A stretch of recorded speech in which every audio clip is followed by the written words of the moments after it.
I guess. Technically, yesterday was the first day of spring. Yes. Because it was spring period. What's, you said that, So it's our kind of Persian New Year.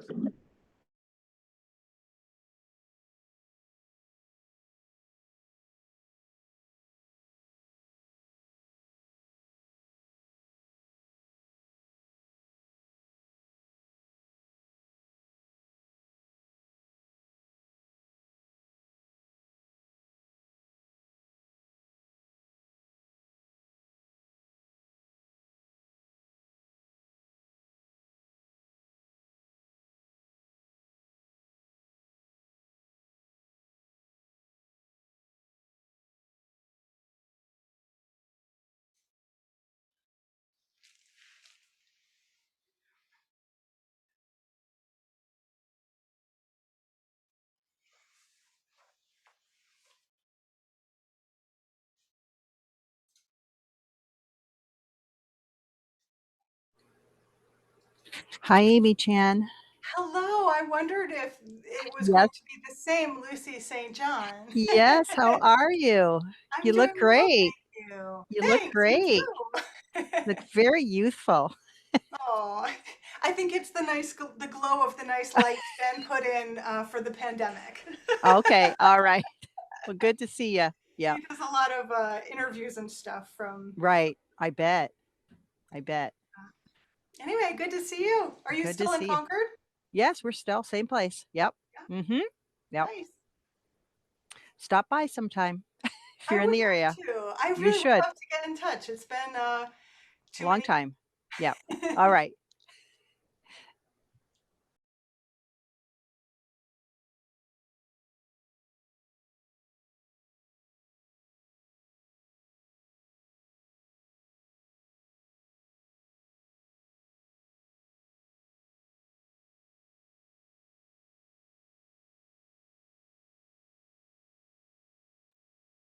What do they do? He sits around the table. Letters. And that moment, like you already feel like you're Yeah. But it's for us. Is the avatar Sometimes that? it's 2 a.m. People in the waiting room.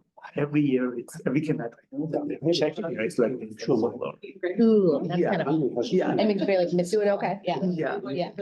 I know. So for us, it was 11. My mom. No, I'm gonna do it. I'll do it right after It this it meeting. should be I had a interesting, night. guys. Did you like a Yeah. caller? Yeah. I've got it. I just got to scan it. Oh, that's so great. Yeah, it's Roundabout. I like it. intersection. As you said, around here, it's cold. Whose house? How are you go?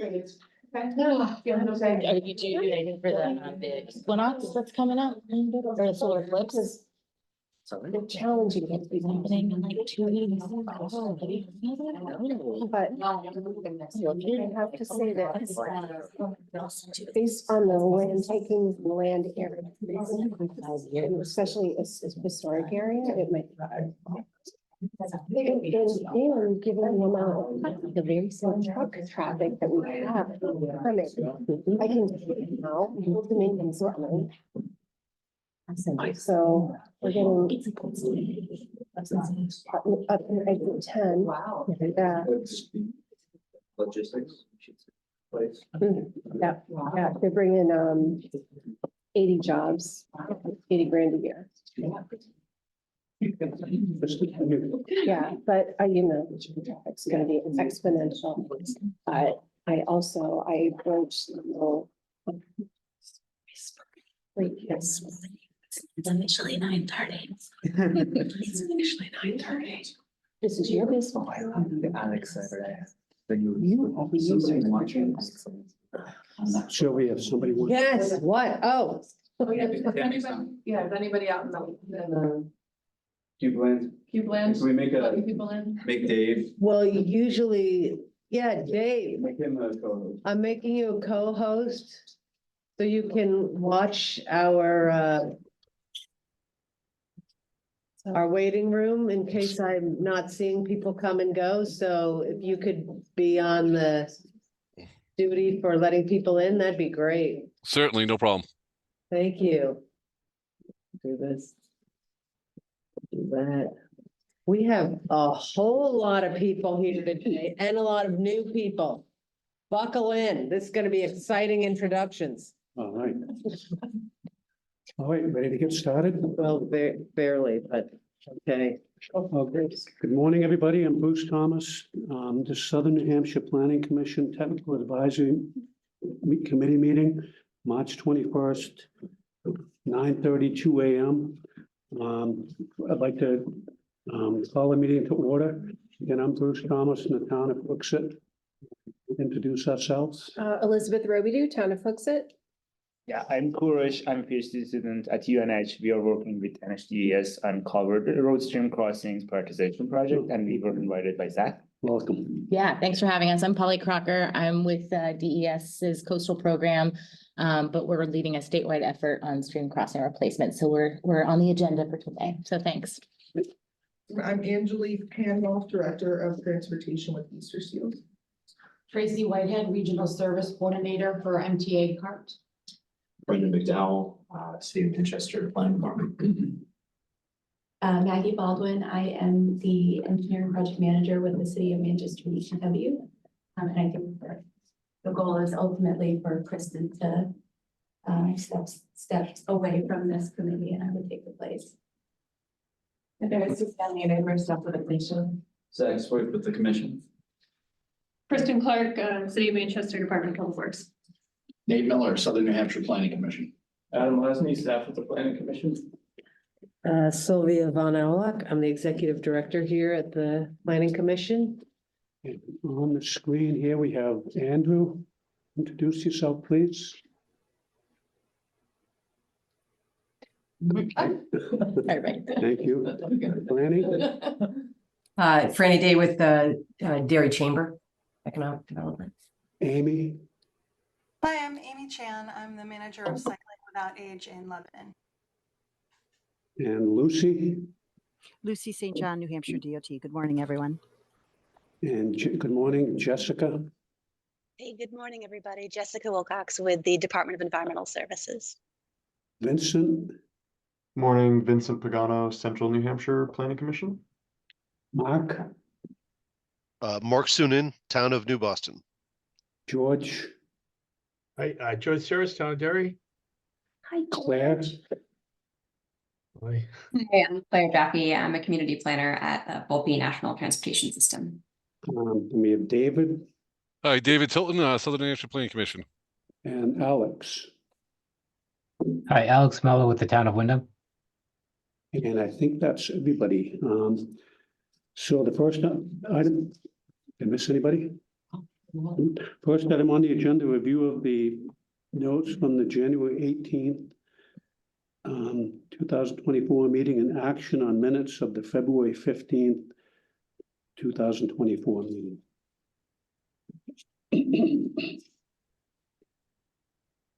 Mr. Chairman, I'll make a motion to approve the minutes. This is George from Derry. Is there a quorum in the room, Sylvia? I'm sure of it. There's a Okay. ton of people here. Wait, well, Adam, I don't think we have eight we have, members. we have Manchester in the house by a lot. We have Derry. Derry, Oh, I'm sorry, not Derry. not Derry. We have Cart. We have Easter Seals. We have me. We have Hooksett. 5. Darn it. Say yes for the quorum. No, we do not have a quorum. Okay, Okay, I tried. appreciate it. Oh, wait, Linda, oh, Lucia, she's up Okay. there, so she. Were there any comments on the minutes, even though we're not voting on them? No, okay, good. On the new business, cycling without age, I understand that Amy Chan will be doing a presentation for that. Amy? Hi, thanks. I'm going to share my screen here. Thank you all for inviting me. I am here representing the Cycling Without Age chapter in Lebanon, and Adam saw a presentation that I did last fall with the New Hampshire Rail Trail Coalition. So this is just an opportunity for you guys to learn about a really cool ped bike project that we've got going on here in the Upper Valley. Is everyone able to see my screen now? Yes. Okay, perfect. So Cycling Without Age is an international nonprofit volunteer organization that takes elderly and less abled citizens for free bike rides and specialized bikes called trishaws. So we give them the opportunity to experience life beyond the confines of a home or a residential facility where they might reside. We give them the opportunity to get out into nature, to share their stories with others, which is something we refer to as getting the right to getting wind in your hair. When we provide for our pilots an opportunity for active citizenship, where they're able to experience really profound effects of the volunteerism that they're doing on them and their passengers as well. Cycling Without Age, it operates with 5 guiding principles. One is generosity. So all of our pilots are volunteers. This is a free service. We don't charge anybody for it, and we really try to make it accessible to as many people as possible. The bike itself is very easy to get in and out of. And so while many seniors are hesitant to give it a try, when they really take a look and see, we can take very frail, people past 100 have been participants in this program. The second guiding principle is slowness. Occasionally we have a passenger that takes the right to wind in their hair seriously. I think of we had one gentleman in his 90s who in his younger years was regularly biked across the country, maybe 5 or 6 times. But when we met him, he was in his 90s and experiencing advanced dementia. And we found that when we got him out on the trishaw, he had some of his most lucid moments before he passed away, sadly. And it was just great. He loved being out there and just having that experience again of the sensation of biking brought to his mind memories of adventures that he was able to share with his grandkids while they were out on the trishaw. So some people don't go super slow, but the bike itself does only go 10 to 12 miles per hour, and most of our passengers are enjoying a ride at walking pace, at a pace where they can easily carry on a conversation with their pilot, or we're often on the rail trail, so as we pass people, they want to stop and pet their dogs and talk to them. Which brings us to the next guiding principle is storytelling. So our program is really looking at encouraging intergenerational relationship building for strengthening of communities. And that is, asking people to tell their stories, giving them the time to do that and bringing them into places where they remember. Again, on the rail trail for us, it's a lot of times I am asking people, tell me about what it was like when you were a kid and you saw the trains coming through on this track. But it's a chance for pilots to share their story too. And it's a really rich relationship building time. So principle number 4, relationships. We work on developing those between the pilot and the passengers. Our chapter likes to match pilots and passengers so that they go on repeated rides throughout the year together. Sometimes it's really focused on building the relationship between a couple of passengers as well. So I think of one couple of women I took from a residential facility here. We went for a ride. They had a great time. When we got back, one of them came over to me and said, I've never heard her talk before. And it really struck me that, that we were offering to them, not only this ride for an hour, but that now there's a chance for these 2 women to connect because they've been able to share their stories. And it just took getting her outside and experiencing a little bit of life to make that happen. So without age is our final principle, and that, you don't stop living when you're 75 or 85 or 95. There's no time when you're too old to be out building relationships and investing in community. And from our perspective here with you guys to also say, this is why we need complete streets, right? And opportunities that are safe for people to be able to get out and about. Cycling Without Age was established in 2012 in Copenhagen, Denmark. It's now represented in 37 countries. Here in the United States, we have a couple hundred affiliates. Those are the gray icons you see here. They're in some stage of the process of starting a chapter. We have about 90 active chapters in the US. It costs between $10,000 and $25,000 to get a chapter started. Some of that is the cost of the bike, which is going to run you 8 to 12,000. Some of it is storage solutions, an ongoing expense that is somewhat unique to our country is the cost of insurance. It's really difficult to insure this program. But most of our chapters solve that by being connected to a residential facility where the program operates as a part of their activities programming, and it's covered under their insurance. That's the case here in New England as well. You can see us in the middle of the map here in Lebanon, but our nearest chapters, Burlington, Queensbury, Boston, Portland, they're all operating out of residential facilities. And we wanted to do something a little bit different. We really wanted our chapter to be open to the public where anybody that had need to utilize the program could, and we could still work with residential facilities. We are one of just 2 chapters in New Hampshire.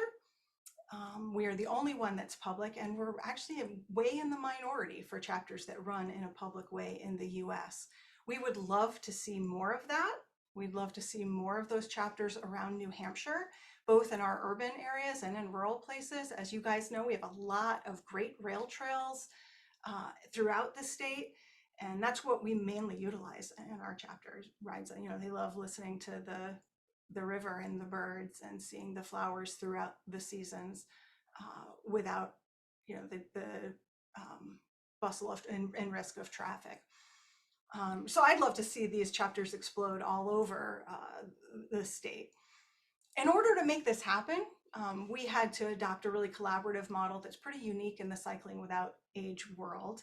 And we were able to identify 4 key collaborations that we needed to make it work. So that was finding a source of pilots, a source of passengers, funding, and relatedly insurance. So we started as a collaboration primarily between Friends of the Northern Rail Trail and Lebanon Recreation, Arts, and Parks. So FNRT did booths at the farmers market over the course of a summer, told people about the program, built a list of interested prospective pilots. We created some training programs for these pilots. So they come to an orientation and they learn how to operate the trishaw. They get a chance to experience being a passenger and a pilot. They go through a bunch of training about how to safely navigate through roadways. So if you're familiar with Lebanon, downtown we have a 2-lane rotary around our park.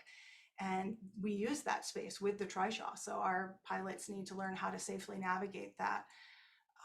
When they're done, when they're feeling ready with their training, they do a 90-minute test drive. They get a background check and fingerprinted, which helps with our insurance and running our program safely for our passengers. And then they are admitted to the program. So we've got 27 pilots now who've gone through that process. Lebanon Park and Rec was willing to be our insurer. So they've taken us on as one of their programs, which makes it easy for us to offer it to the public. We got a $22,000 grant from AARP. We got some other funding from Granite State Wheelers, from the Hanover Co-op Fund, and private donors. That enabled us to buy our bike, and also we needed to build a storage facility for it as well. So we're set to get another trishaw if we need one down the road. And then passengers. So we've collaborated with Upper Valley Senior Center, Harvest Hill Assisted Living, Spark Community Center, which serves differently abled adults, Rogers House, which is low-income senior housing. And we've worked with the Lebanon Opera House. They did some outdoor concerts, and we were able to bring the trishaw over and then help people get from the parking lot to the site of the concert, which was not easily accessible for people with mobility challenges. And we're always expanding the people that we're collaborating with to make this accessible to the most people possible. But our chapter's been successful. We have a manager and coordinator, 3 captains, 27 pilots. We have 120 passengers in our program right now, which makes us one of the most active chapters in the United States. Just for fun, here's a little graph of the age of our average passenger is in their 80s. Our average pilot is a senior themselves. So AARP does love that we've made this program beneficial to seniors on both sides of the pilot passenger equation. Some of our most active pilots are actually up in this, 70 to 79 age category. So people taking their elderly parents out, people taking a spouse out, as well as just friendly citizens taking anyone out. Here's a story from one of our first pilots. She took her mom and a friend out from a residential facility, and they said there were kids in the charter school, from the charter school in the tunnel. They were so psyched to see us. They were taking pictures. I asked one of them to take one with my phone. They were high-fiving my mom and Betty, made my heart feel good. More happy pictures. We had the best time. I even sang. It was the most marvelous, delightful thing we did all year. And you should know that you're doing something very important. We get this kind of glowing feedback from pilots and passengers every week. It's really very heartwarming. More happy quotes. And my favorite of these is a 91-year-old woman we picked up was very hesitant to give it a try, and she did. And when she came around the corner to return back to the drop-off location, she had both her hands in the air and she said, "Woohoo!" And it just made my day. It's what we're all about. She goes on regular rides now and looks forward to it. Got in touch with her pilot at Thanksgiving and said, "I just want you to know that this program and our relationship is one of the things I've been most thankful for this year." So as we look forward to this coming year and the years to come, we're planning to add new on-street routes. We're super thankful that we live in a town in Lebanon where they've invested a lot in ped bike safety. We've got good bike lanes, always getting better. There's always opportunity for improvement, but we continue to advocate for that as well.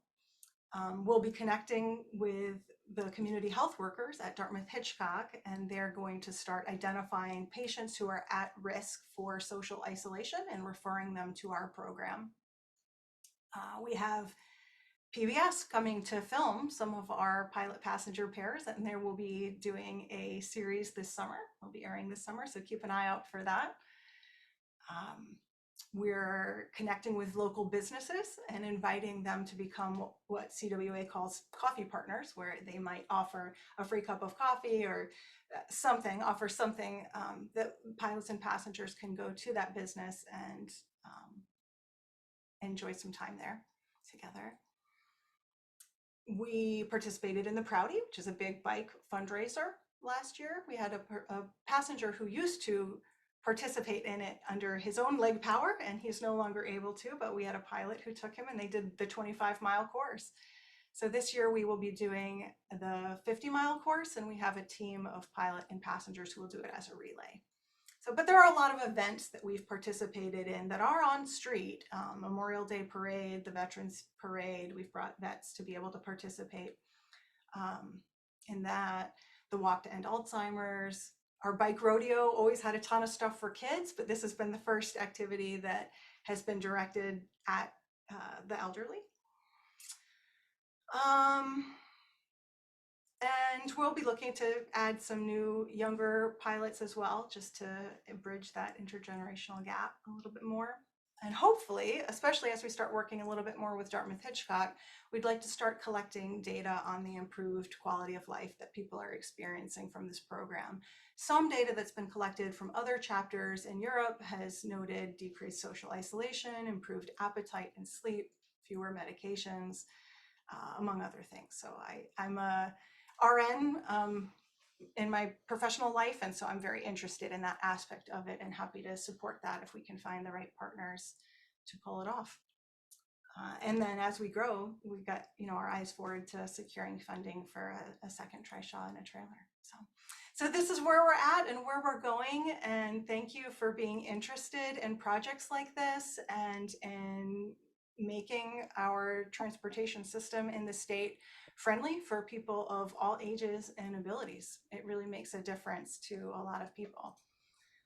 My email address is right here on the screen. If you want to contact me with more questions later, feel free to write that down. We've got a website. It's through the Lebanon Park and Rec site. but the address is on the screen for you there as well. And I'm happy to take questions. Anybody have any questions? I certainly would love to, Amy, this is Sylvia from the commission, would love to chat about how we might get one of these programs closer to Manchester and yeah, that you're inspirational. Thank you. Thank you. We, Manchester, I did write a advocacy thing to the state. It was with the Derry Tunnel. Because the plan that the spaghetti string kind of plan definitely would not work for the trishaw because of the grading and the sharp turns. But yeah, when we first started working with Friends of the Northern Rail Trail, of course, the trail goes down to Concord and has always the vision of connecting as the whole Granite State Rail Trail. So I'd love to see something happen in Manchester that brings this kind of opportunity to the people who live there and also supports people's understanding of how valuable those trails are. I'm not wrong in thinking that has to be an electric assist bike, right? It is, yes, it is an electric assist. Okay, I didn't know how strong the thighs were of those people, but oh my God. It's a very minimal assist. It doesn't fall in any of the categories of e-bikes sold in the United States. So it's its own category. It won't go faster than 10 or 12 miles per hour, even when you're going downhill loaded. It won't, but it will give you a very little amount of assist when you're pedaling, enough to go up a fairly steep hill without stopping, but you'll be creeping. Okay. Sylvia, there were a couple chat notes. Yeah, I noticed just thanking Amy. Yeah, Andrew says thank you, making his day, and Lucy said perfect presentation. So thank you so much, Amy. You're welcome. Thank you for having me. All right, next on the agenda is the Volpe Transportation Equity Study. Suzanne Nineba from Southern New Hampshire Planning Commission. Yeah, I'm actually going to be just introducing our speaker today. So really thrilled to have Claire Chaffee joining us remotely. Hi, Claire. Good to see you. Just to give you a background about what we're speaking about today. I know that there's some new folks at the table.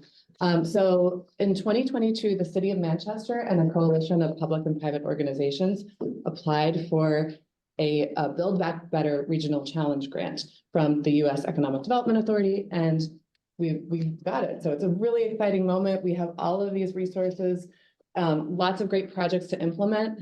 And one of the most exciting ones, I think, is the Work and Learn program. So this is really looking at how do we engage folks throughout the greater Manchester area, K through 12, vocational training, higher ed, et cetera, in terms of preparing a workforce for about 7,000 new biofabrication jobs that will be happening in the Manchester Mill Yard area. So it's a really exciting moment. And one of the things we wanted to reflect on is that transportation opportunities and transportation barriers are going to be pivotal in helping people get to training and job opportunities. So the Next Gen Manchester Resiliency Council, which is the nonprofit organization that oversees the implementation of this grant, has engaged the USDOT Volpe Center to conduct a transportation equity study. Claire is going to give us some background on where this research is right now. We're relatively at the beginning. So this is a great opportunity to share with TAC and hopefully get your insights on any additional data or issues they might be studying as they're pursuing this work. So thanks for listening today. I'll pass it over to you, Claire. Thanks. Thanks for the great introduction and background. Can everybody see my screen right now? Yes. Awesome. Hello, everybody. I am Claire Jaffe. I'm a community planner at the Volpe Center. Just a little bit about me. I started pretty recently at Volpe just last November. Previously, I worked as a transportation planner in Philadelphia with a focus on multimodal planning and community engagement. And I got my master's before that at University of Pennsylvania in planning. So a bit about the Volpe Center. Volpe is part of the Office of the Secretary and the USDOT. It was established in 1970 to bring technical capability and future-oriented outlook to pressing national transportation issues. We're kind of known as DOT's Center for Innovation. Our mission is to improve the nation's transportation system by anticipating emerging issues and advancing technical, operational, and institutional innovations for the public good. So generally, we work in a consulting format. So we work for the other modes, a lot of other modes within US DOT, like FHWA and FTA and OST. And in this case, through, as Suzanne mentioned, money granted to the city of Manchester through the EDA.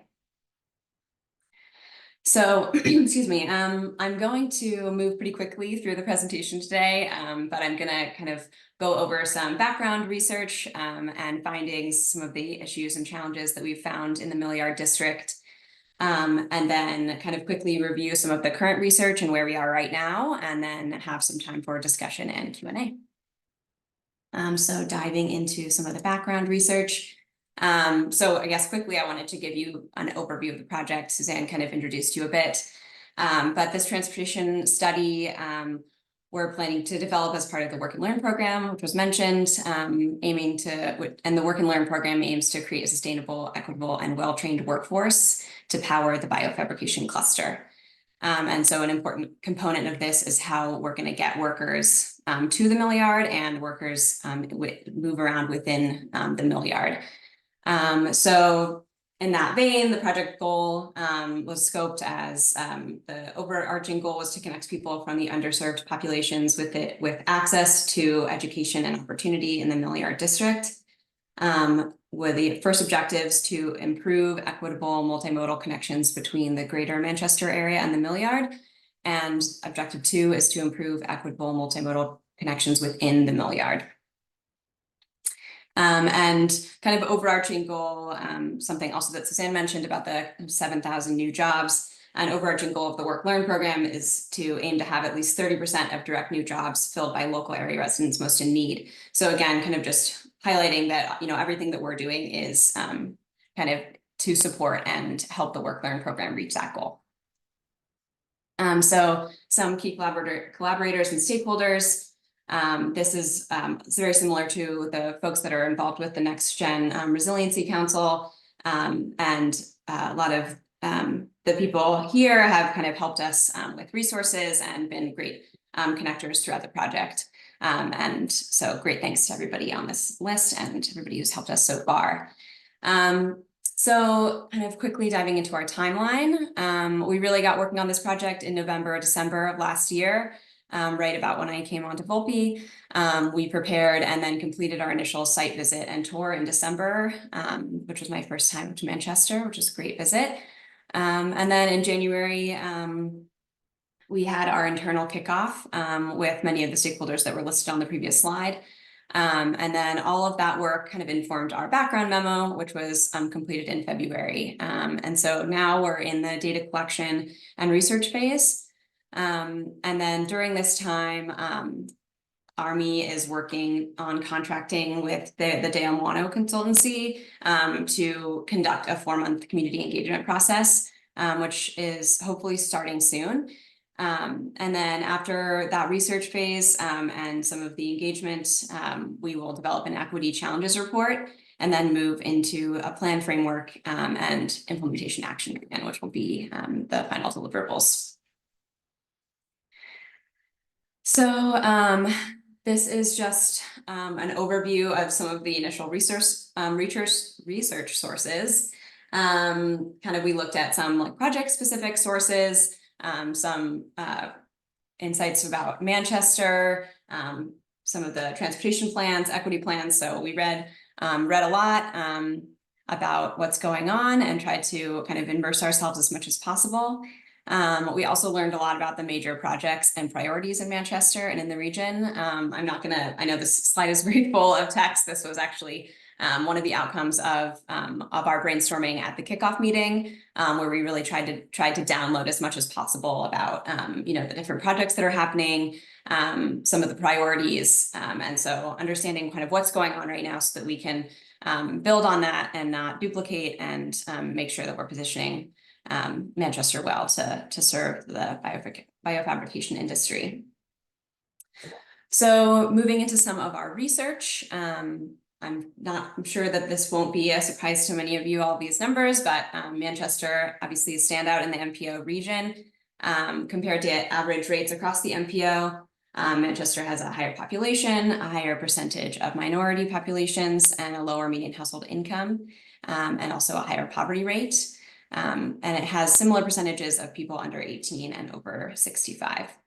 Also kind of relevant statistics to specifically the biofabrication cluster study. There's high education rates, especially high school attainment and college attainment, which is really great for thinking about the pool of workers that the biofabrication industry might want to train. There's also high employment, right? But there's also about a quarter of the population listed as not in the workforce via the census. Also to note, kind of as we look closer at poverty rates, there are higher the poverty rates are higher for minority populations. So, we're also making sure that we're looking at some of those intersections to make sure that we're understanding the intricacies of inequity. So that's kind of a good transition to talk about equity more broadly and how we're defining the quote resident in need. And so for this analysis, we really leaned on the MPO's equity analysis report from 2022, which looked at the percentage of minority populations, poverty populations, limited English proficiency, people without a car, people over 65, and people with a disability. I imagine that you've seen this analysis, but one of the maps is on the right, just to kind of jog your memory on that. And so that analysis, kind of in combination with the federal analyses like the Justice 40 maps, which looked at similar equity indices, led us to kind of an equity area within Manchester that we're focusing on for this project. And so these are the different equity areas. So on the left, this is the outcome of the MPO report. These are the census tracts that scored 4 or more on some of the equity indices, and then on the right, that is kind of overlapped with the Justice 40, and the brown is kind of in the overlap. And so we've simplified these maps since, and so it's just going to be kind of one big equity area. So now turning to kind of our geographic approach to the project. A few slides ago, I talked about the different objectives of the project. And so they kind of defined 2 different geographies, the kind of improved connections within the mill yard and then improved connections from the greater Manchester area to the mill yard. So when we're talking about connections within the mill yard, really focusing on this dark blue area as kind of the what people consider like within the specific mill yard. And so a majority of the connections and improvements that we'll recommend will be focused on that area. But I also wanted to call out this lighter purple area that connects down to downtown and also the MTA site to the south and some of the important connections to the west side as kind of a something I'm considering as like places that we want to make sure that we're connecting people to that are within kind of the internal circulation to the mill yard. So for example, like if someone was, dropped at the future MTA transit hub at the MTA site, we want to make sure that they have sufficient transportation to the mill yard area. And so it's a lot about that kind of last mile idea and places where people might need to go within the workday. So here's just a few photos from our site visit down in the mill yard. And so this is the kind of more zoomed out city focus area. So this looks at the mill yard district as well as that equity boundary. And so a lot of our recommendations kind of at the greater Manchester area will be focused as well within the city of Manchester and within the equity area kind of for implementation and grant purposes. But we're also going to be considering a more regional approach. So the highlighted red is kind of the extension of that equity area into the larger Manchester area. And so we're planning on developing kind of broader recommendations for this more regional extent that targets areas, equity areas, and also areas with larger commuting numbers. And so we're also considering this larger greater Manchester area scope as well. Okay, so moving into some of our analysis on the issues and challenges and opportunities. I'm going to kind of quickly go through some Milliard specific issues, and then I'll talk a little bit more broadly about the city and region. So one of the biggest challenges is the physical barriers that exist connecting people to the Milliard. There's a pretty big grade change that can make it difficult to connect people with the Milliard, especially with respect to ADA accessibility. And then because of the rail line, there's not a lot of access on the east side.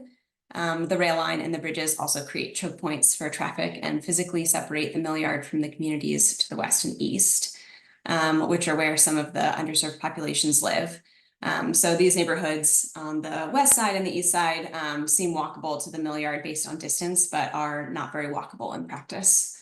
So this graphic on the right from Manchester Connects kind of illustrates that, how many dead ends and not very many through points. So Milliard kind of in some ways acts as a bit of an island. Somewhat related is the challenge of connectivity within the district. There seems to be a lot of demand for movement between buildings, sometimes at further ends of Commercial Street. The district is very long north to south, which means that long distances to walk, especially under a time crunch if you're moving between meetings or in bad weather or seasonally. We also heard a lot about safety within the Milliard. There's a lot of demand on Commercial Street, especially with lots of mixing of different modes of transportation. And that is compounded during the night and during colder weather seasons when there's snow or things blocking different areas. And then this also brings up some questions of gender equity. We spoke with some women who were kind of when we were walking around the site who specifically mentioned feeling unsafe going to their cars at night. And so this is something also to consider with different shifts that are happening at the Milliard. There's some kind of off time shifts that force people to be there late at night or early in the morning. So demand for space in the Milliard is also increasing in many ways. Obviously, there's a lot more workers that are planning to come. Parking takes up a lot of space, but is already really in high demand. And then some of the buildings are also going to need access to trucking and freight, loading and unloading in the near future.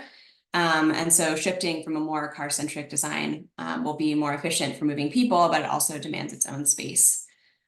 So many of these things are competing for the same space. So prioritizing uses and creating good connectivity will be really critical.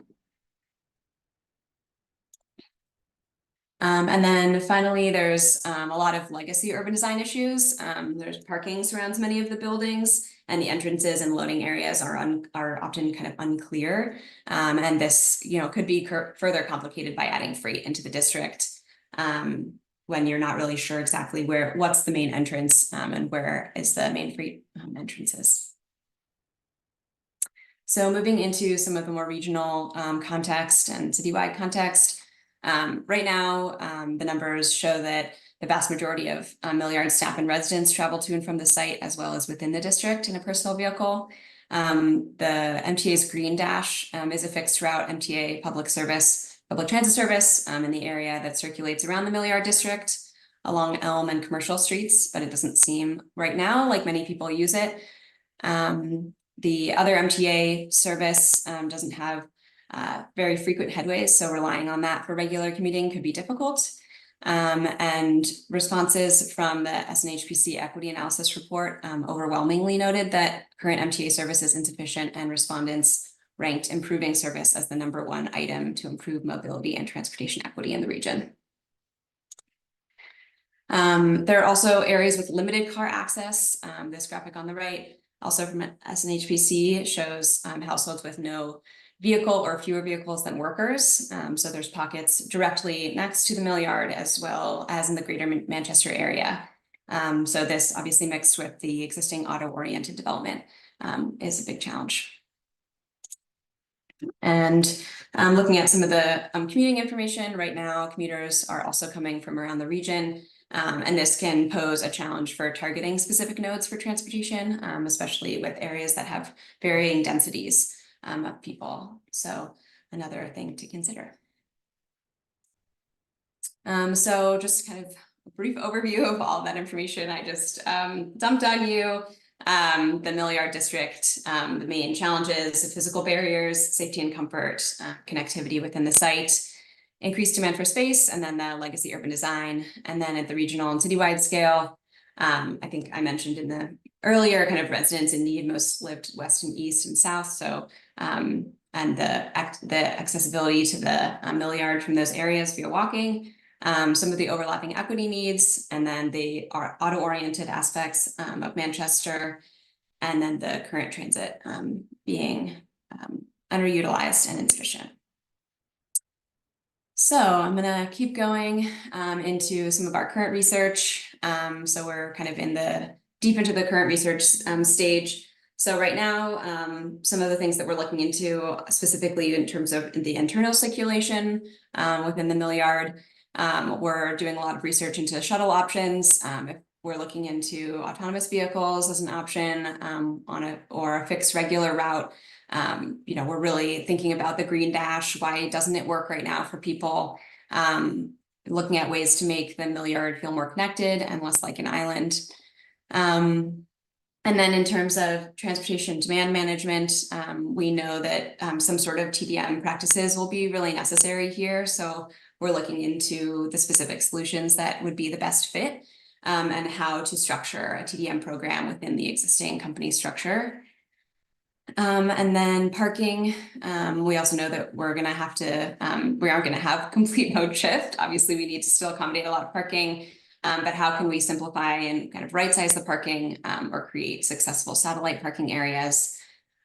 We're also thinking a lot, obviously, about equity and how, considering how we can ensure that the parking policies continue to be equitable in the future and not just favor the existing employees. So that's also a big consideration.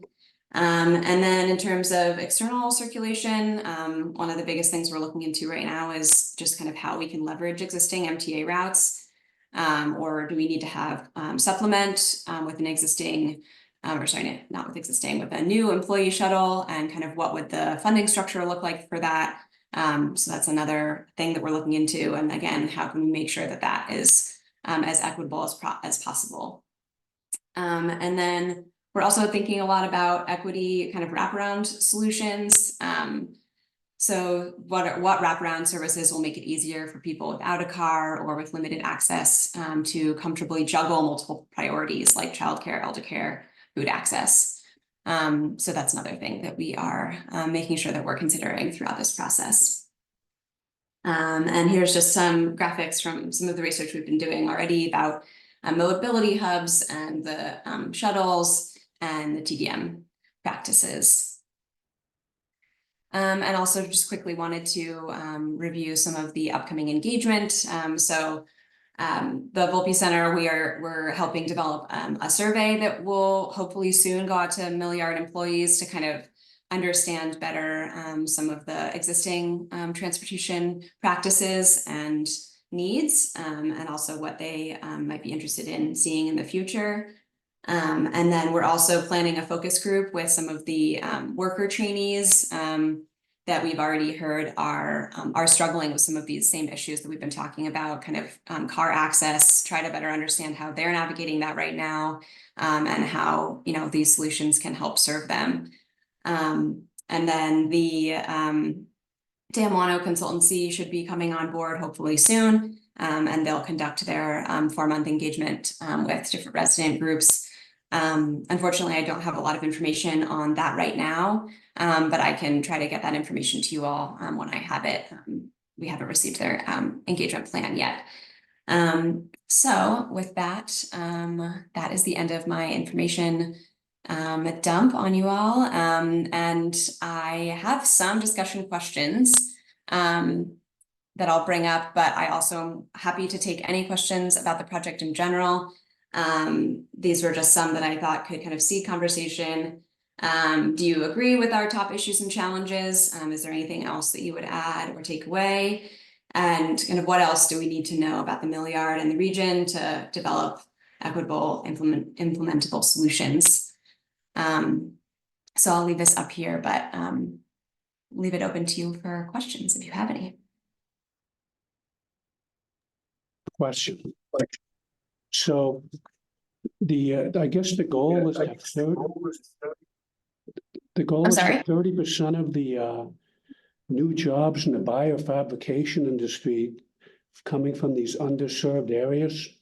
I mean, that seems like a pretty technical industry. And do the people in the undeserved areas really qualified? I mean, I understand it's a work and learn program, but are you gonna have the pool of people that are actually qualified to cover that 30%?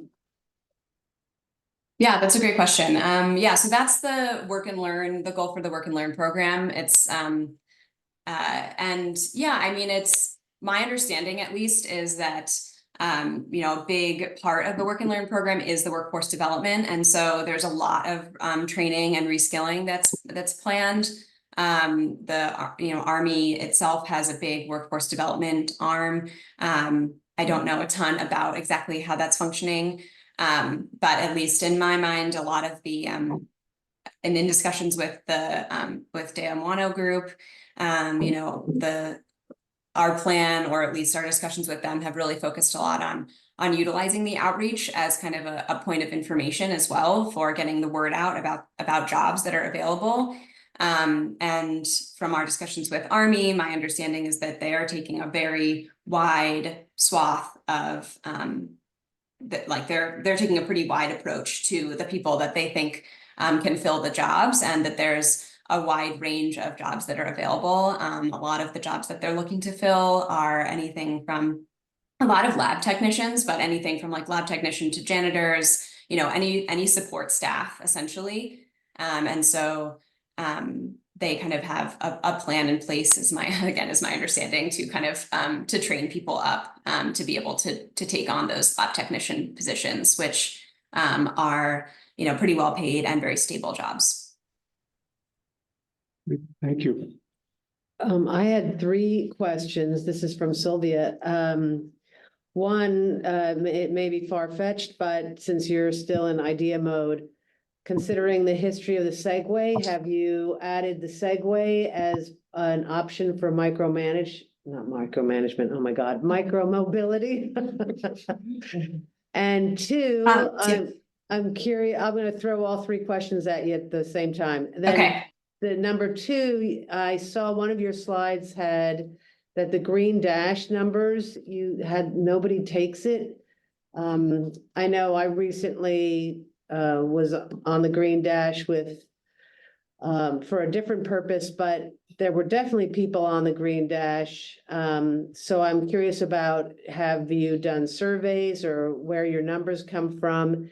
And then third, to add to the question about who is going to take the jobs, we have in our building right here, a school for immigrants, and just wondering if the immigrant community has also been considered for those who may have that study program, because I could see there's a lot of potential there.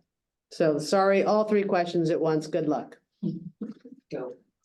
No worries, I took notes. The Segway, yeah, we have considered that.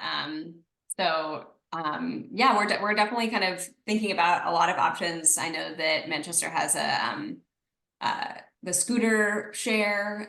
So, you know, we're definitely thinking about kind of pretty broadly about the different micromobility options. And I definitely like the idea of kind of leaning on the Segway. I'm not sure if I think we had kind of brought it up as kind of like maybe they have like Segways lying around. But maybe we'll follow through with that and ask them, see if that's a possibility. And in terms of the green dash, you know, that is something that we're trying to ground truth. I've asked Mike Whitten from the MTA for some numbers on their average ridership, and so I'm waiting for those. And that is one of we do have a few questions about that on the survey that's going out to the mill yard employees. because right now we have only some information from the Manchester Connects report, and then also mostly just anecdotal information from the staff at Army, who have kind of mentioned like, oh, people don't really take the green dash. So you know, we're trying to better understand that and understand either why people do take it or don't take it, or the barriers to that. Because yeah, I think as you're kind of mentioning, yeah, it's you know, it's an existing service. So we don't, you know, if it's working, we want to leave it. And if it's not working, then we'd love to figure out how to improve it. And in terms of the immigrant community, to my knowledge, that I think definitely will be considered. I know from my earlier conversations with the Dan Lano group, he talked a lot about the immigrant communities and some of their challenges. So I think that my understanding is that he's very aware of that population, and I would definitely I'll definitely be pushing for them to be included in the engagement. Thank you. Yeah. Mark Suman for the. Right, we had a question in the chat from Mark Sunan. Let's see, Mark, I wonder if you could just talk about your question. There's a lot there. All right, so I'll read it quickly and then give you context. One of the challenges you cited is parking concerns for existing businesses and future business growth. Have you considered what is included in current lease agreements regarding making parking available to the individual businesses, and what impact your potential parking proposals would have on those existing agreements? My assumption is that many of the businesses have agreements with their leaseholders that says that, you know, 57 parking spaces are assigned or available to that tenant. And some of those lease agreements are multi-year agreements. If what you're talking about is a multi-year plan, what is your scenario for changing those lease agreements if you're going to rededicate that parking space to something else? That's a good question. We haven't talked to the other companies yet about that. That's another focus group that we're considering doing, is some of the other companies beyond just Army and DECA, who we've talked to already, to try to better understand some of these parking issues that they're facing, and also the kind of these kinds of questions that you're mentioning about their lease agreements, and kind of what better get our heads better wrapped around the kind of current parking situation. But you know, another thing that we're thinking about is like some of the TDM practices, like parking cash out. Are there other ways to kind of incentivize people to not utilize the parking that's there? And so yeah, we're thinking about a lot of different options. But to kind of specifically answer your question, I haven't looked into the lease agreements yet, but I'll definitely take that note down, because that's a really good idea. And yeah, I mean, I think that reducing the amount of parking there, it would be a pretty long term. It would be much further along down the line, because right now the parking, it seems to be pretty highly utilized, and the issue is more that they're going to be planning to bring a lot more people, and so how are we kind of going to be managing that is more so, and to me, the challenge than in the short term repurposing parking. That makes sense. And the second question I had is, when you've been doing your evaluations, have you looked at the temporal distribution for where the parking demand exists today, and how that may change with your proposed development in the mill yard? And by that, I mean, you have businesses that are 9 to 5, you have bars and restaurants that are after hours, you have weekend activities, particularly the park and the walking distance to the ballpark in the summer.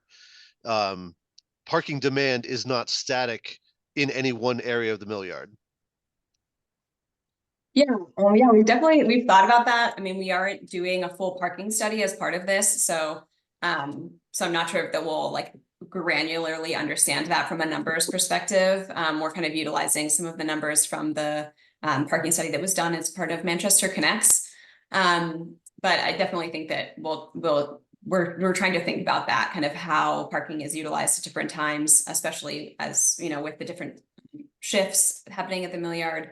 But definitely, as you're saying, with some of the other things that are happening, especially with the on-street parking and things like that, how is that space being used at different times? So yeah, we have been thinking about that, and we are trying to kind of balance that, the information we have with what we know with what we're kind of trying to plan on. Okay, thank you. Thanks so much. Having been on the Manchester Connects committee when that project was underway, I can tell you there's a lot there, and it's tricky to say the least. It has teeth, and yeah, it can be volatile. Yeah, I will just say that.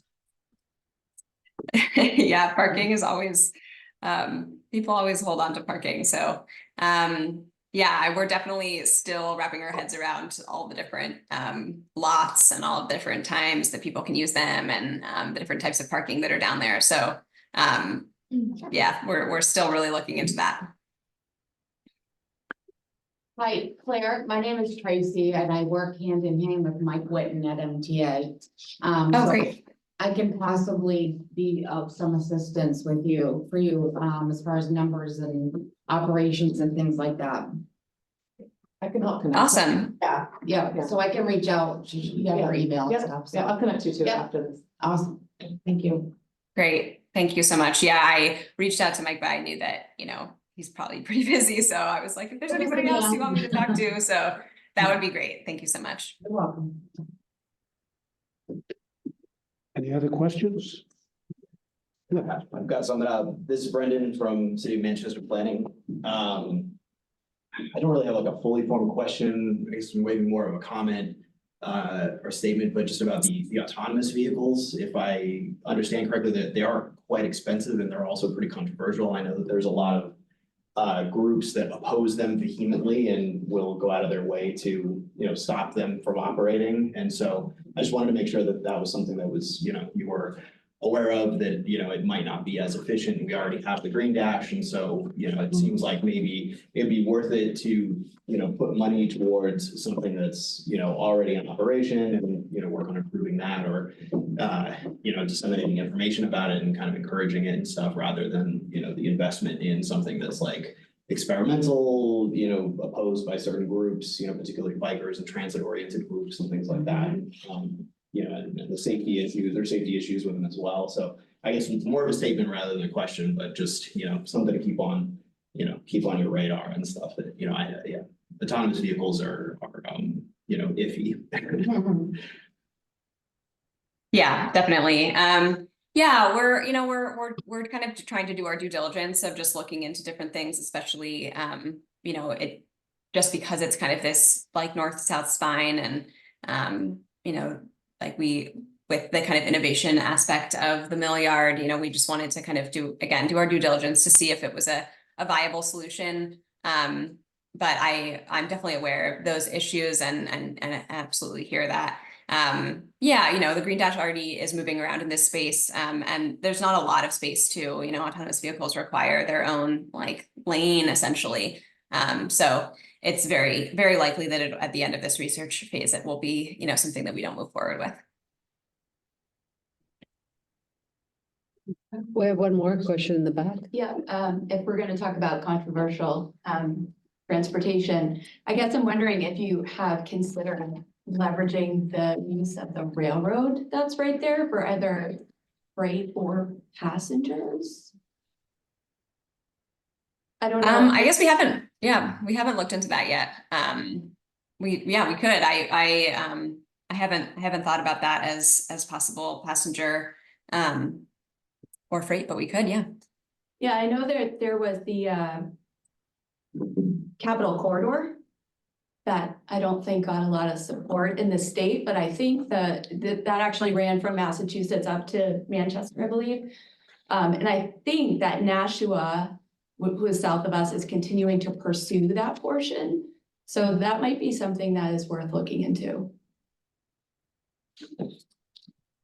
Yeah, definitely. Well, yeah, I think that interested in any of those kinds of, especially regional transportation solutions that could get people from further away would definitely be something that we're interested in. So yeah, I'll definitely look into that.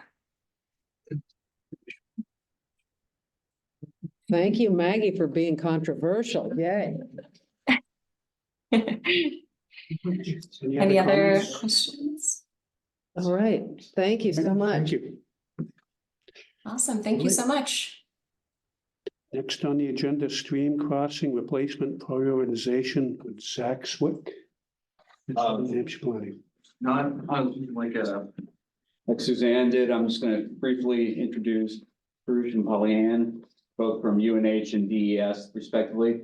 They're working on a statewide prioritization model for stream crossings in our region, and I'll let you take it over and your You have a PowerPoint? Your mouth, yeah, and it's on.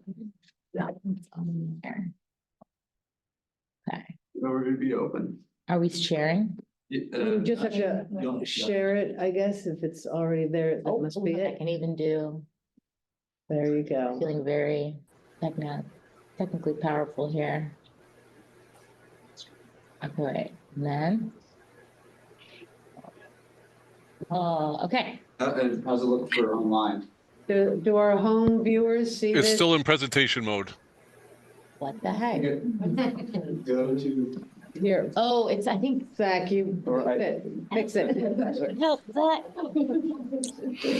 How many more years do we need with this technology to finally? Please. Thank you, Zach. Zach, if you switch to the presenting the whole screen instead of presenting.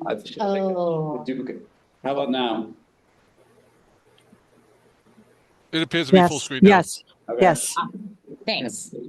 Okay. Excellent.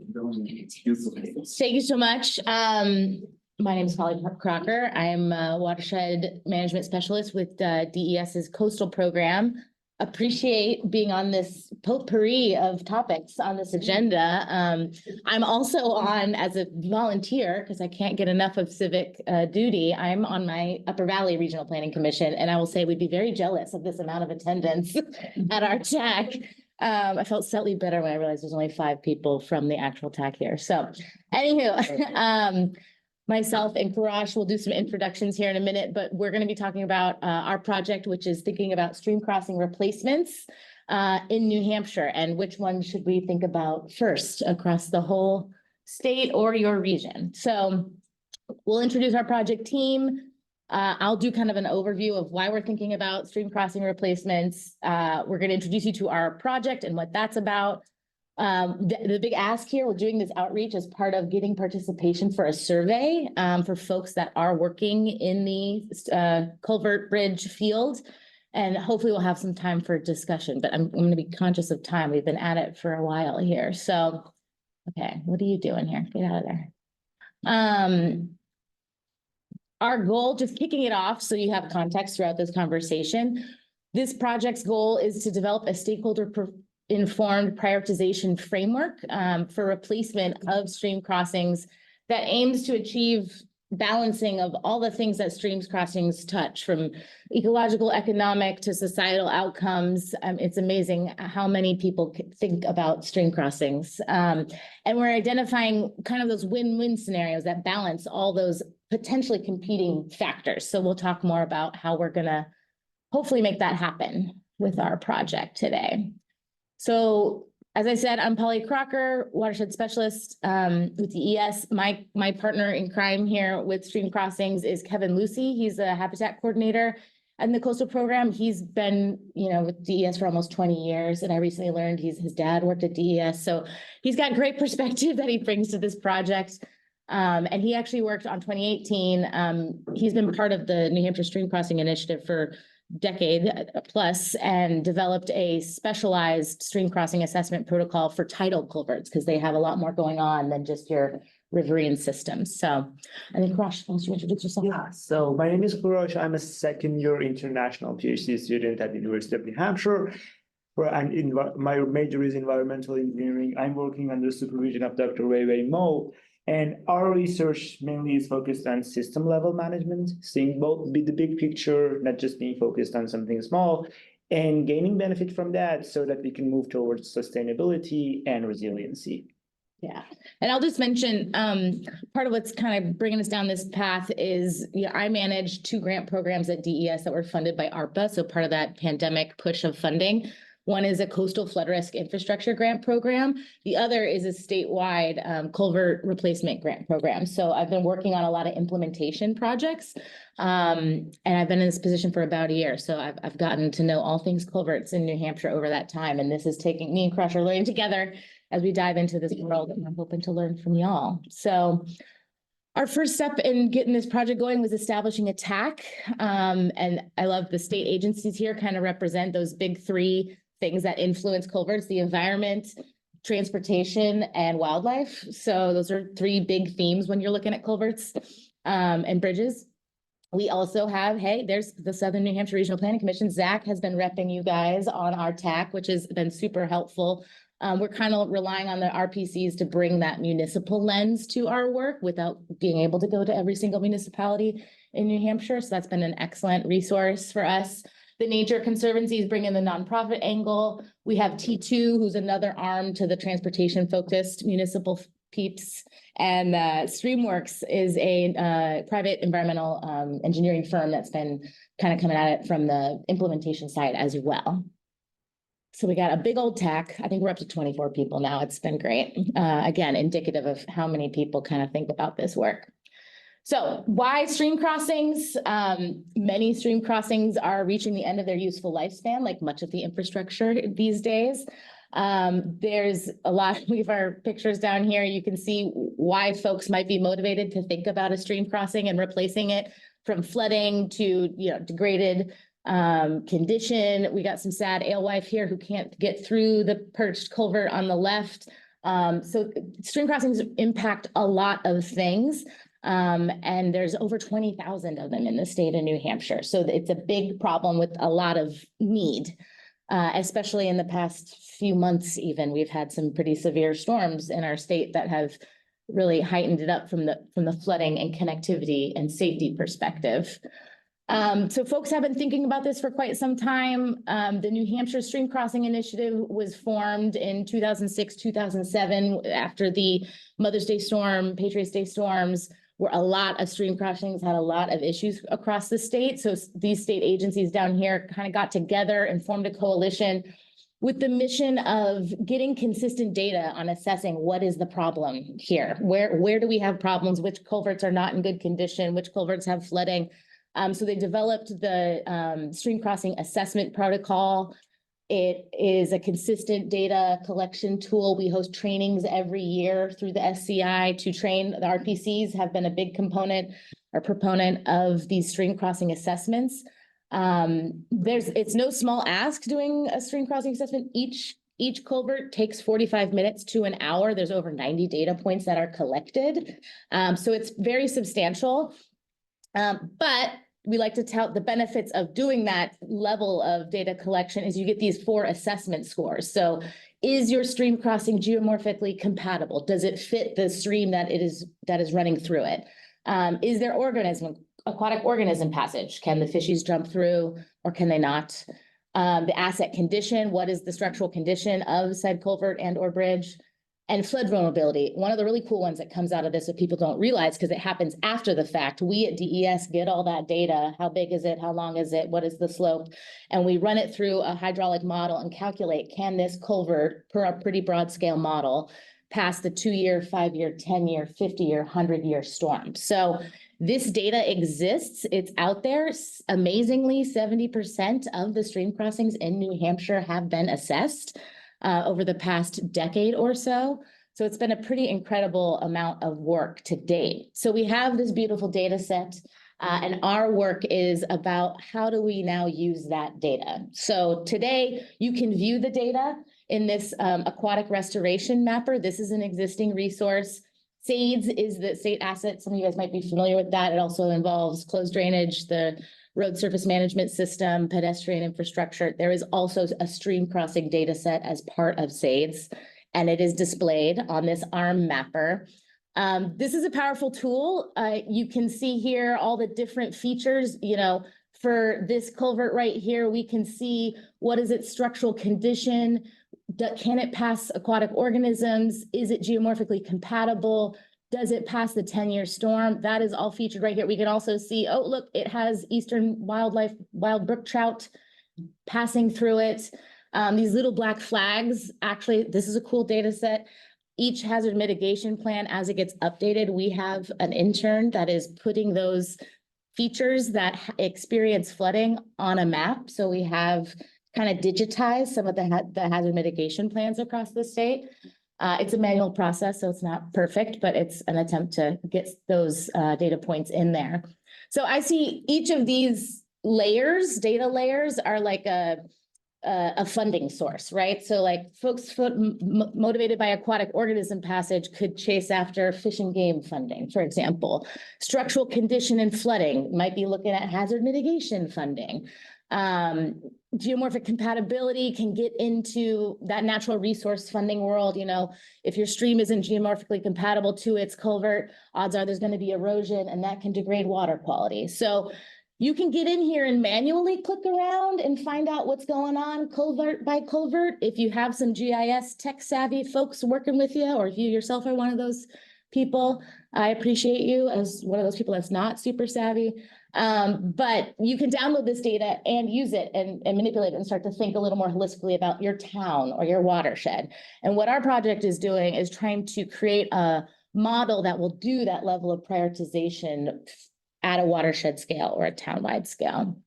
So, which is especially important considering, you know, bipartisan infrastructure law, Inflation Reduction Act. There's a lot of money coming down the pipeline in the next 5 years, and we want to have shovel-ready projects that have been selected based on data-based decision-making, not just who's the one with the most staff that can bring attention to their flooding problems, right? So equity is a big part of this as well.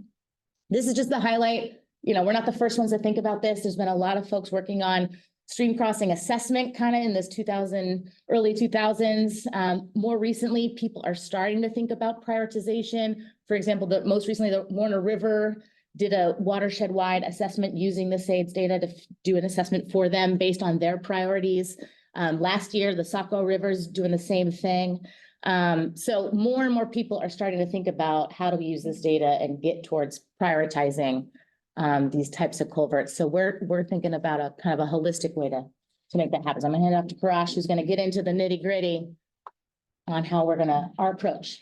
Yeah, thank you, Polly. So I'm going to give a brief introduction about the project and focus more on the methodology. So this project was funded under American Rescue Plan Act, and the goals were, first, we wanted to have a comprehensive stream crossing assessment data set for the two watersheds that you're seeing here. And the next step was that we are in this step now to understand and characterize stakeholder interest priorities for stream crossing management to eventually, as Polly mentioned, we are developing a model that we want to, as a pilot model, we want to find win-win management scenarios that everyone can benefit from. So to give you updates about our project, so we could successfully complete all the assessments for Salmon Falls, Piscataqua, Salmon Falls, and Merrimack watershed for summers of 2022 and 2023. And as you can see on the bar chart, there, the numbers of assessments was spectacular, and we did a great job with that. For the prioritization model, we are developing the model, and as a part of developing the model, there are some criterion that we need to quantify. One of them that we did was watershed aquatic organism passage.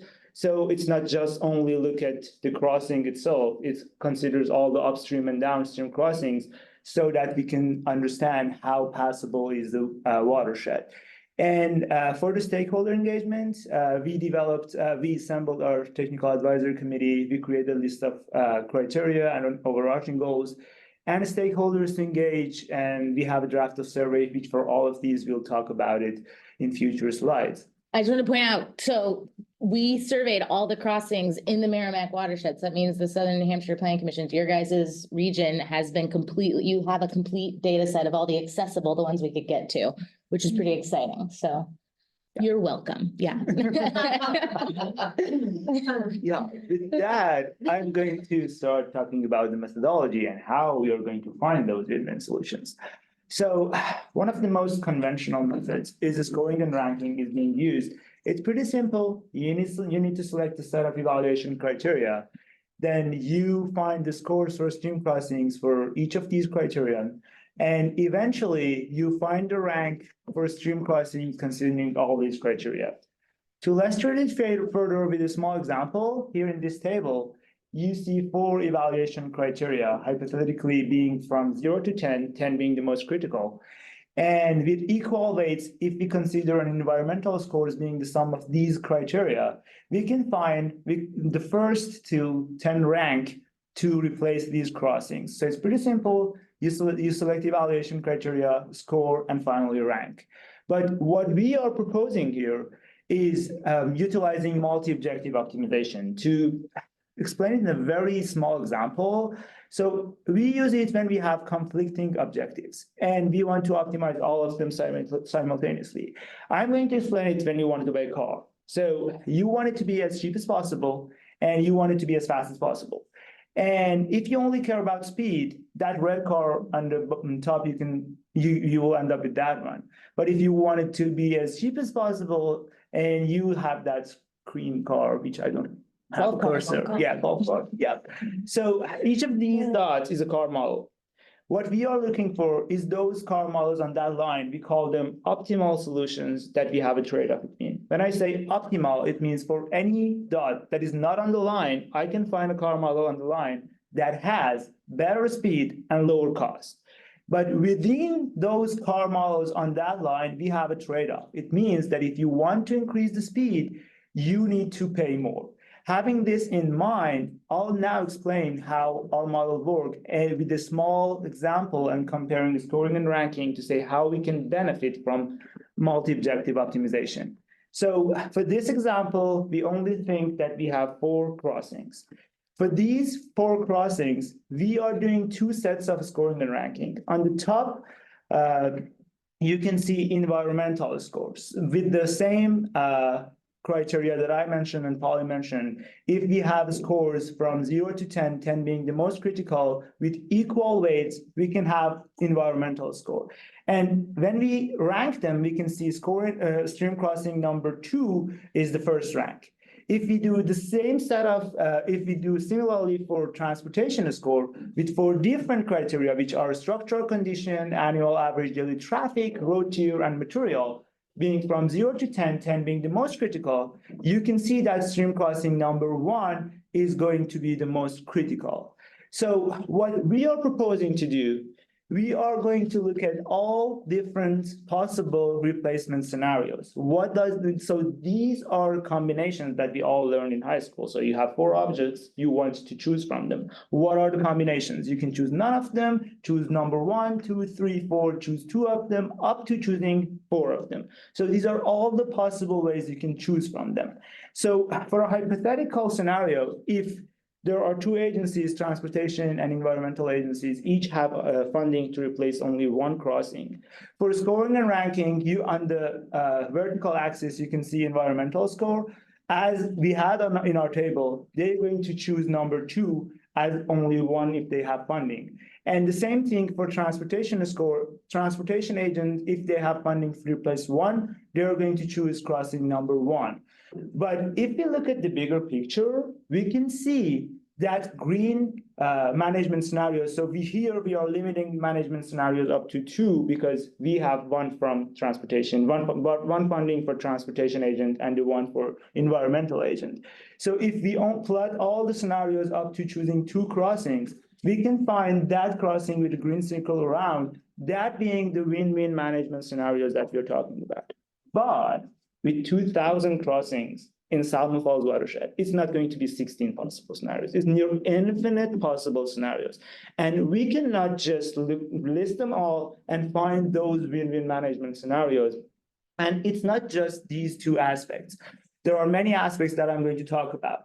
So that's why we are proposing to develop a model that I'm working on to efficiently search within all possible scenarios and find those win-win management scenarios so that we can maximize multiple stakeholders' benefits, minimize replacement costs, and do watershed scale prioritization to find win-win management scenarios. But for the objectives, it's not just two axes, environmental and transportation score. We found these overarching goals or objective functions with the help of our technical advisory committee. So these 8 goals are considered, and for each of these goals, in order to quantify those so that we can later optimize them, we found a list of evaluation criteria, which here you can see the evaluation criteria for environmental quality. And also, we have a description for them, and it should be noted that all of these has been refined with the help of our technical advisory committee.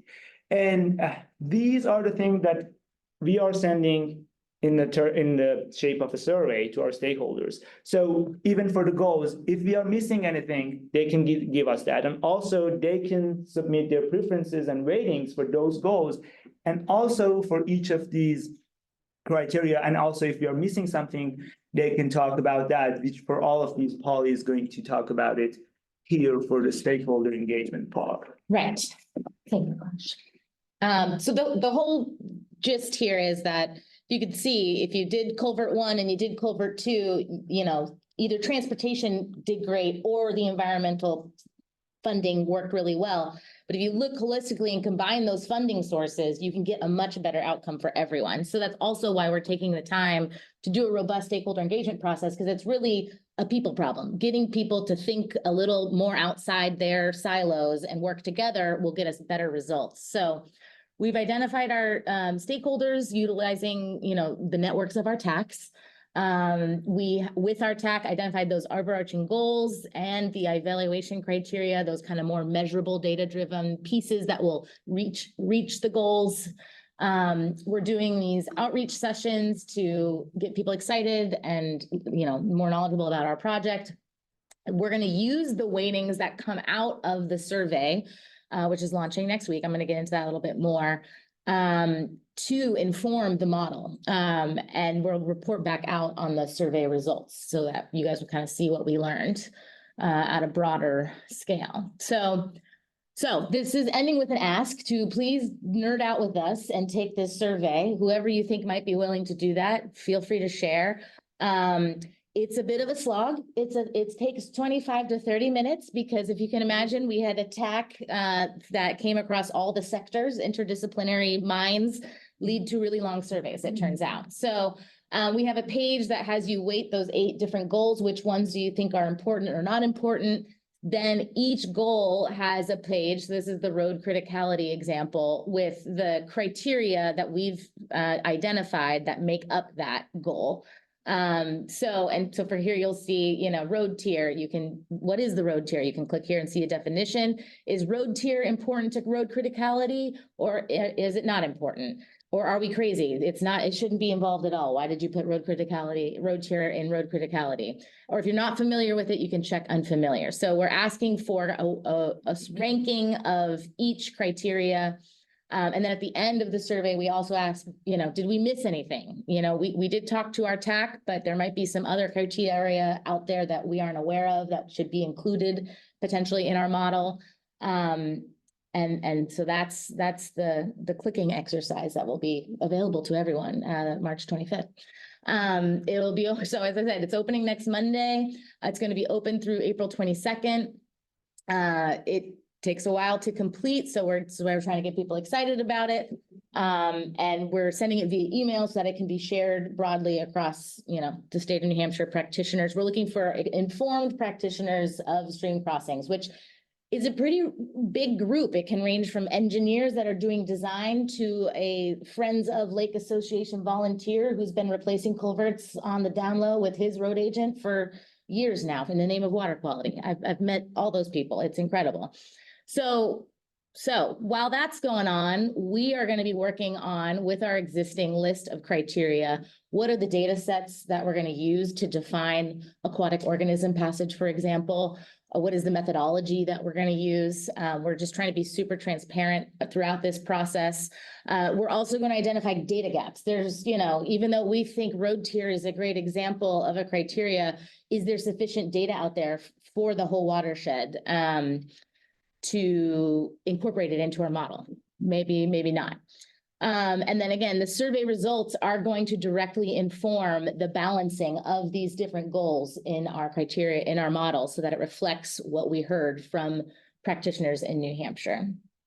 And then at the end of our survey, we're kind of trying to lead on a little bit of phase 2 work. I'm actively seeking more grant funding because, a prioritization model is a great database tool that I think will help people identify potential partners for stream crossing replacement and help bolster grant applications.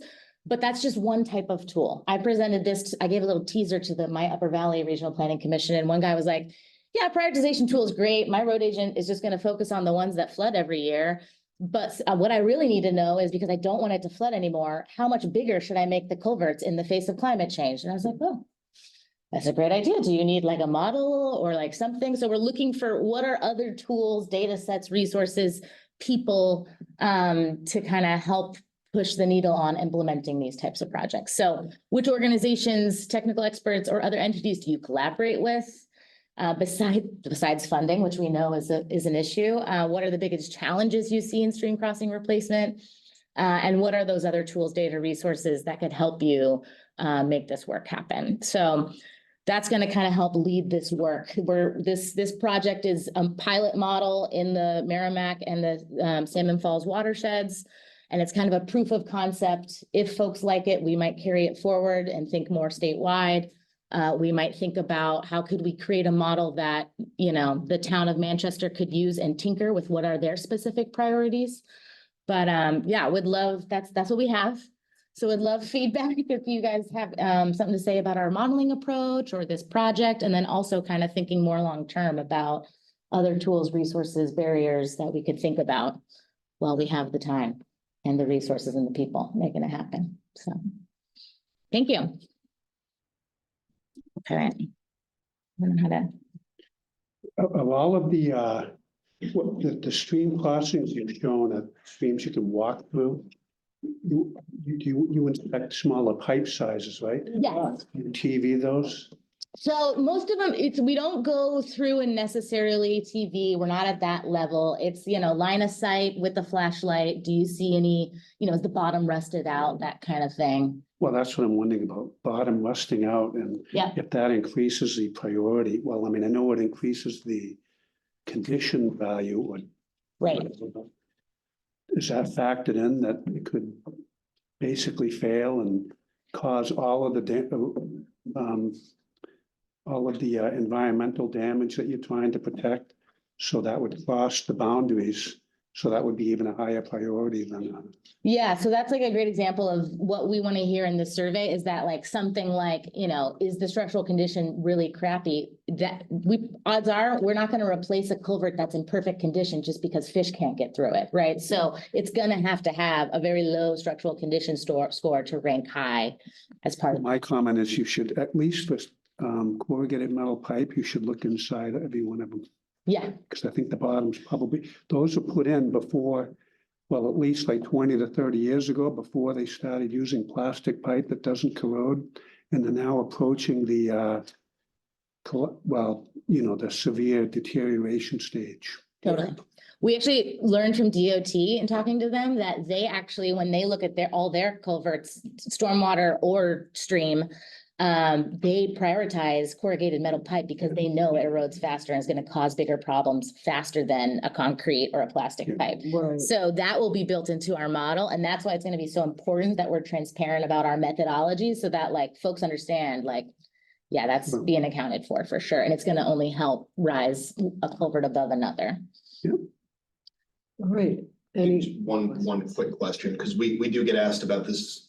There's there's a federal discretionary program now through Federal Highway Administration for, I think it's called the National Culvert Replacement Program, but it's actually, when you read the requirements of that program, it will fund culvert replacements that where the culverts are currently presenting like a hydrologic impingement to anadromous fish, very specific to anadromous fish. Yep. Is there anything in your data set that would tell us which culverts do present specific to anadromous fish? Yeah, so that's one of the goals is the outcomes is you could basically click a filter to say, you know, I have this grant opportunity, show me which ones check the anadromous fish box. Yeah. Yeah, so that will be included. So each culvert has one big long stream of yes and no's for those types of questions. Because right now in the ARM mapper that I showed, it's different data layers. So like one culvert has like 8 different Excel spreadsheets associated with it, and it's hard to answer those questions. Right, yeah, and it's hard for us when, you know, when the town of Candia calls us and they say, Okay. could we try for this program, for this culvert? I'm like, well, I don't know what the anadromous fish passage situation is like with that particular culvert, and Right. it'd be good to have, yeah, it sounds like that tool will help us on that front. Yeah, and that's like kind of the phase 2 is figuring out how we're gonna have this data set of basically, you know, for the Merrimack watershed, top to bottom culverts prioritized based on this balanced model. But the reality is that funding is what a grant application is what drives a lot of the culvert work, but you'll be able to see where those different culverts are in that big list, and all that data will hopefully be a little more accessible than it is now. Awesome. Yeah. Thank you. And That's great. Add very quick comment to that. So presence of special species is one of the criterion that we have. And so when we have those, so one part of this project, after getting ratings from stakeholders, is for us to find different methodologies and quantify those. When it's quantified, all of those are going to be accessible. And as Polly mentioned, the model itself, we are doing it with the ratings from a stakeholder because we cannot say which one is more important. We want to be inclusive, but eventually the model is going to be accessible after we publish the paper. And if you wanted to do it based on your ratings, but this grant, you can change the ratings and you can find what are the win-win solutions based on the ratings that you are informing the model because of your grant application.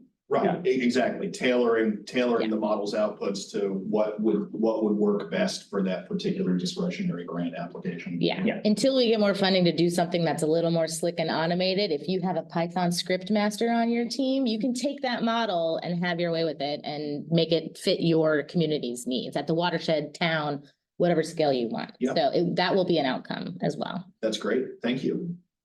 All right. One last item, Bruce. Yep, any other questions on this?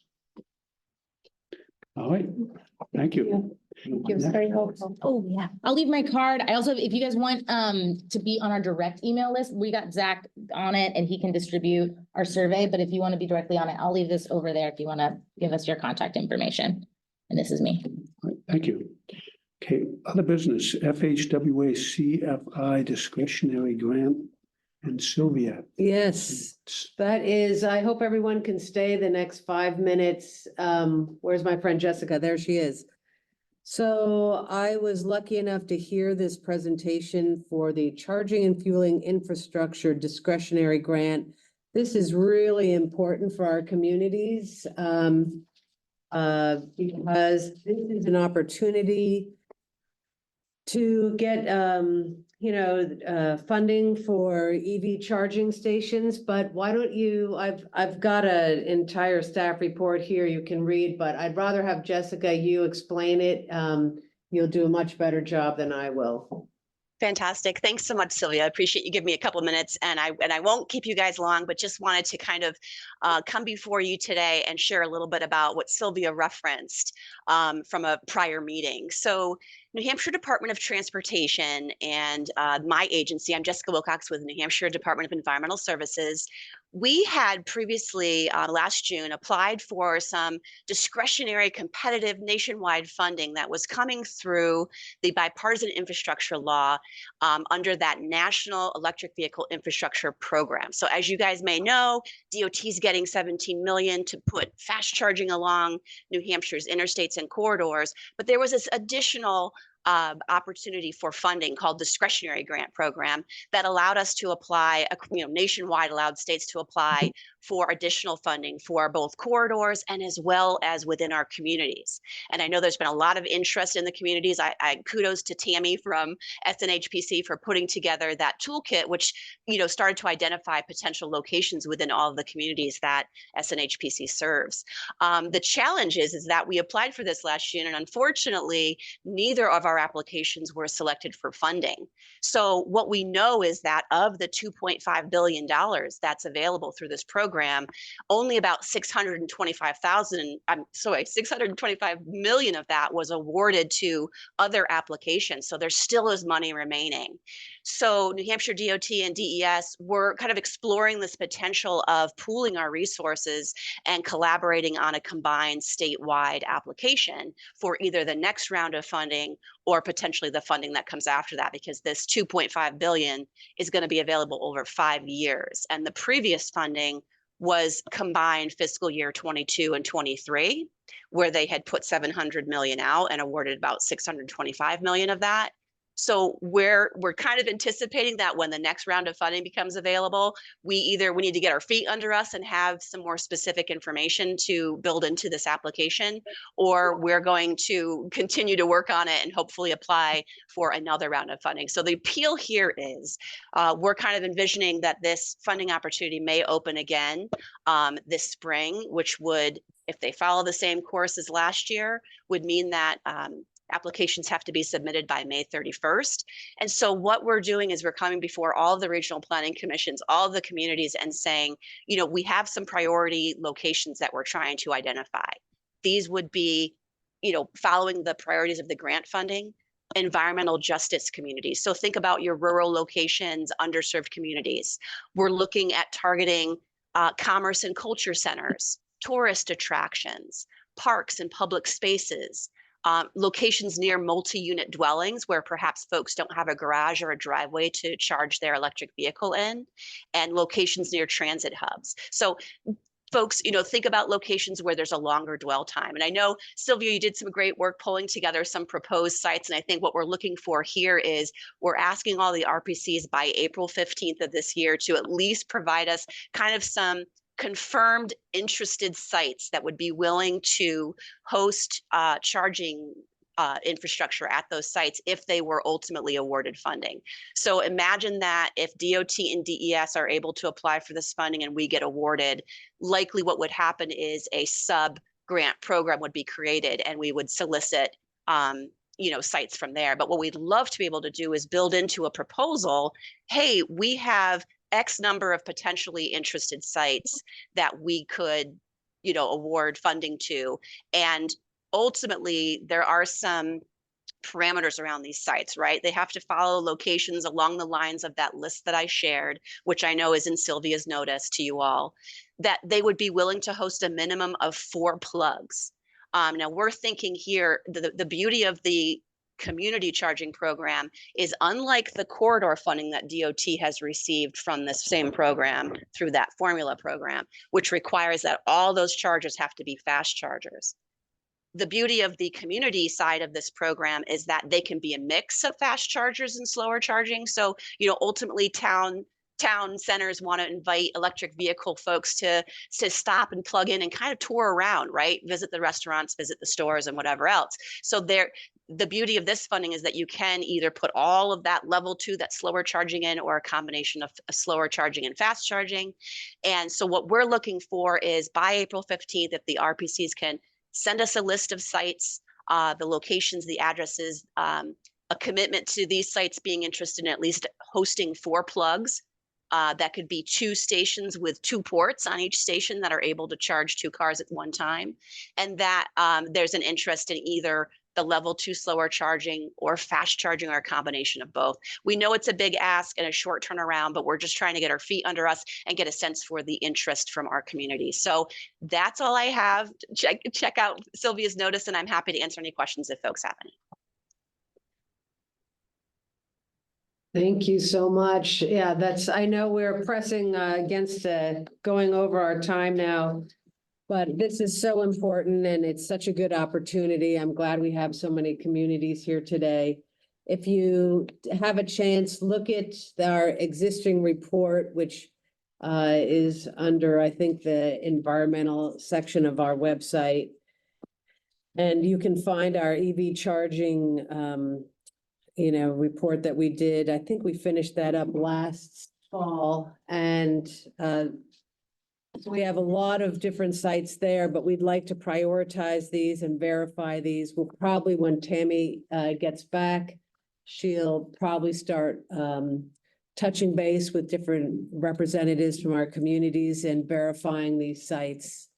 Because some of them will work with this 4-charger system and some won't because of the configuration of the different lots. So we'll just have to put on our thinking caps and saying which are the best sites. But Jessica, you have our report, right? Yeah. And so but prioritizing this is what you're looking for, correct? Correct. Yeah, and kind of a confirmation that there is indeed interest at that site or capability of that site to host 4 chargers and that meet those requirements. So I did put a link to that report too in the chat. I know Tammy had sent a copy to me before that last presentation. So if you're able to access that and take a look, you guys have done a lot of legwork. So thank you. And just to confirm, they need to be public. They need to have the 4-charger spot available. And and then of course there are those other criteria that are a little different than the ones we used. But and if there's new ones, please let us know. Please touch base with us. Franny, I'm so glad you're on the call today because representing the chamber. I mean, if there's public site that you think is important for the chamber, please let us know. And we have also a lot of new people here today, so we really want to talk to you. So please touch base with us if you have a site. Thank you so much for this extra time. There you go. Any questions? All right, I think I'm gonna call the meeting adjourned. Thank you. Thank you, everybody. Thank you. Thank you. Thank you. Have a good day. Well, I didn't see you one time on the agenda. I was like,